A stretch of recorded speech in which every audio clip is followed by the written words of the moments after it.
Welcome back to Dr. Finance, and here I would like to talk about what is the inverse function of y being equal to e to the power of x, which is exponential function, and then the inverse function should be what?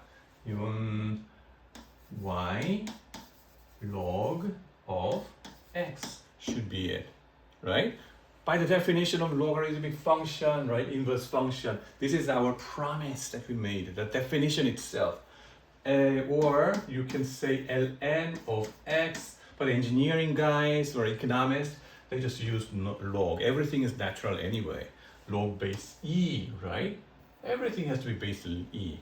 Anyway, the more important thing is about how do we graph it and why is it important in economics and econometrics and things like that. Now, how do we graph this thing? Well, that leads me to here and then makes me draw a graph like this, okay?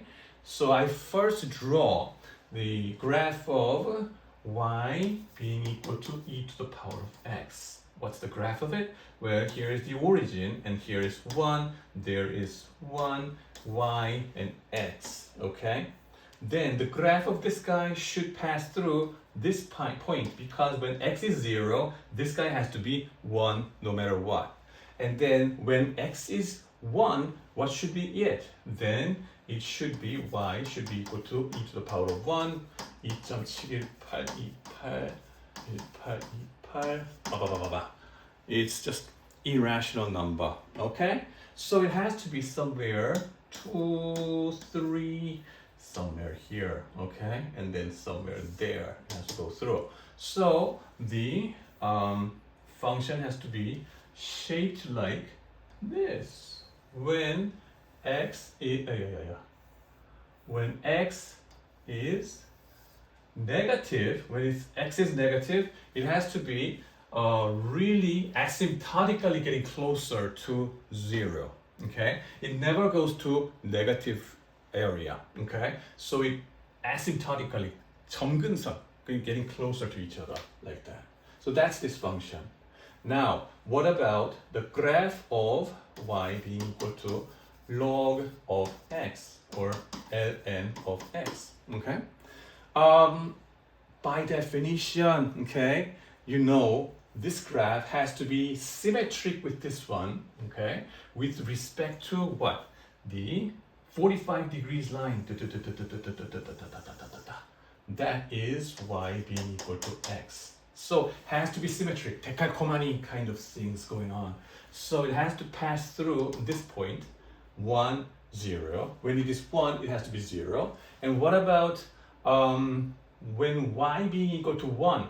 When y being equal to 1, it has to be e. Log of e has to be 1, right? That's this guy, right? X being equal to e.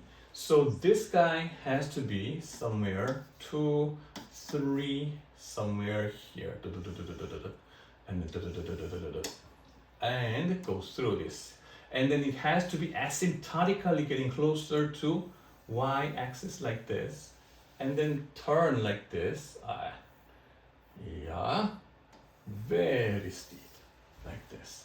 And you have to believe these two graphs are symmetric with respect to this x being equal to y. Okay, that's just flipping it, right? X being equal to y, xy coordinates flipped. So that's how we draw this graph of log of x. Okay, then the next question becomes why is this log of x very important in economics? Why? Okay, why is this guy, okay, important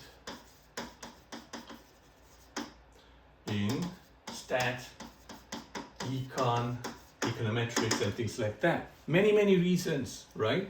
But for econometric purpose or statistical purpose or regression purpose, okay, we need this thing many times because of the distribution of your data. Okay, for example, in ordinary least squares regressions, they assume normality of the distribution and things like that.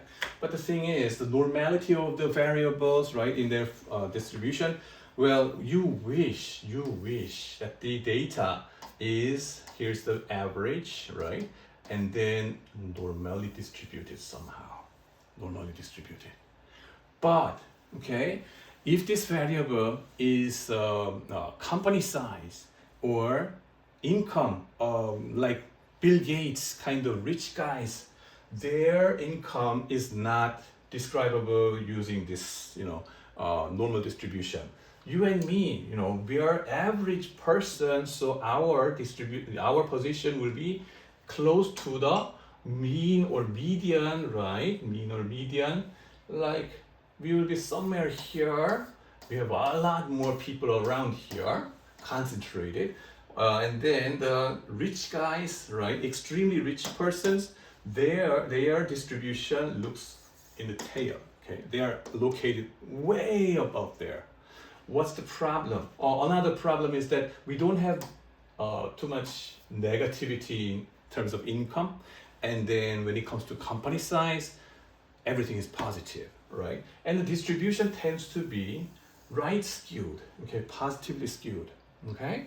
So we cannot, the extreme value will drive our statistical inference too much, okay? Extreme value, why is this extreme value a problem? Here, typically, many different ways of explaining it, but one of the things I'd like to point out is that when it comes to variance, okay, of x, how is it defined? Well, summation of your deviation squared and then n minus 1 if it is degrees of freedom, okay? That's our variance, right? But the thing is, if the deviation is big, like the one we saw over here, right? The deviation from the mean, the deviation is really big, then it's going to have a squared impact on your variances, so that the extreme value will be driving your variance and then standard deviation, of course, so that those extreme values will screw up your inferences too much, right? So in that case, what you typically do, well, sometimes you just truncate or drop those extreme values, right? Outliers, in the name of outliers, you drop those. But that's not everything. Sometimes you Windsorize, okay?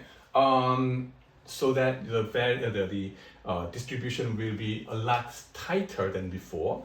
But typically what we usually do, first of all, even before Windsorizing or truncating, we take the natural log of your income or company size, log of x, right?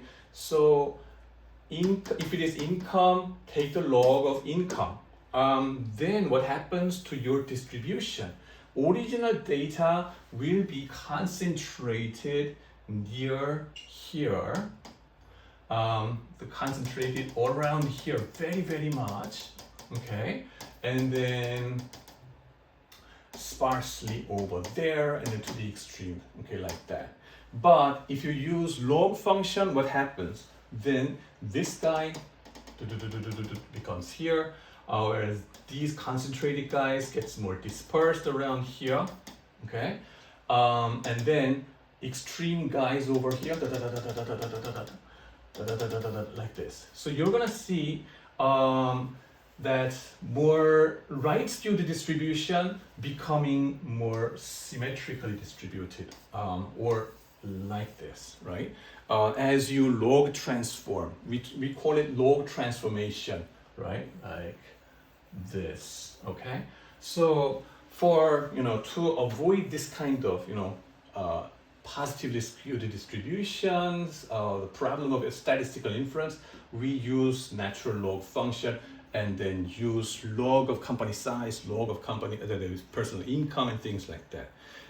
So that's why this natural log function is very, very important. Okay, thank you for watching.